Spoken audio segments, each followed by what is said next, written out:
గత వైసీపీ ప్రభుత్వం ఉర్దూ అకాడమీని నిర్లక్ష్యం చేసిందన్నారు రాజమండ్రి ఎమ్మెల్యే ఆదిరెడ్డి శ్రీనివాస్. ఇక రాజమండ్రి బస్టాండ్ దగ్గర ఉన్నటువంటి కార్పొరేషన్ షాపింగ్ కాంప్లెక్స్ను కూడా పట్టించుకోలేదని తెలియజేశారు. ఈ క్రమంలోనే 50 లక్షలతో మున్సిపల్ షాపింగ్ కాంప్లెక్స్ మరమ్మతులకు శంకుస్థాపన చేశారు.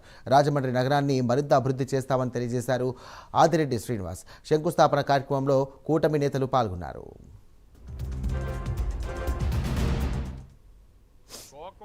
స్టాండ్ ఆపోజిట్ భీమా రాజమండ్రి మున్సిపల్ కార్పొరేషన్ వాళ్ళది షాపింగ్ కాంప్లెక్స్ ఉంది.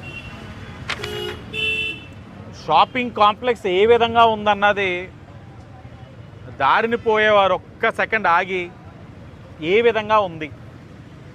పైన ఉర్దూ అకాడమీ ఉంది, ప్రభుత్వంచే నడపబడే ఉర్దూ అకాడమీ.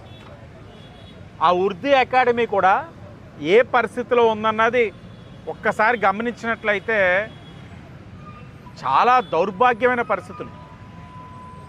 గత 5 సంవత్సరాలు అధికారంలో ఉన్న వైఎస్ఆర్ కాంగ్రెస్ పార్టీ వాళ్ళని ఒకటే అడుగుతా ఉన్నాం, ఈ 5 సంవత్సరాలు మీరు ఈ రోడ్డు మీదకి ఎన్నిసార్లు తిరిగి ఉంటారు, ఎన్నిసార్లు షోలు వేసి ఉంటారు, ఎన్నిసార్లు ర్యాలీలు ఎట్టుంటారు, ఎన్నిసార్లు మహనీయులు అంబేద్కర్ గారికి నివాళులు అర్పించినప్పుడు వచ్చి ఉండొచ్చు.